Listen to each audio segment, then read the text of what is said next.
Hi friends, நம்ம நிவிஸ்கல்ல பார்த்தீங்கன்னா நான் 9 வகையான ரோஸ் வந்து நம்ம கார்டன்லேயே வச்சுருக்கேங்க. இது என்ன ரோஸுன்னு பார்த்தீங்கன்னா, இது வந்து ஆந்திரா பன்னீர் ரோஸுங்க.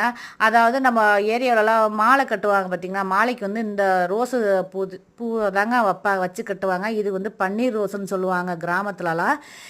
இது பார்க்கவே ரொம்ப அழகாக இருக்குங்க. இது வந்து கொத்து கொத்தாக தாங்க பூக்கும். இதில் வந்து நம்ம நம்ம கார்டனில் 2 கொத்து பூத்துருக்குங்க. 2 கொத்துலேயுமே 6 பூ எடுத்துருக்குங்க.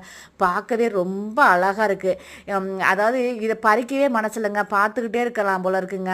பக்கத்தில் பார்த்தீங்கன்னா நம்ம வந்து அடினியை வந்து வச்சுருக்கோங்க. அடினியமும் பார்த்தீங்கன்னா இதே கலரில் தான் பூக்கும். அதாவது 3 கலரில் வந்து இந்த அடினியை வந்து பூக்குங்க. நம்ம கார்டனில் நிறைய பூ பூத்துருக்கு. நான் ஏற்கனவே ஒரு கார்டன் வீடியோஸ் வந்து கொடுத்துருக்கேன்.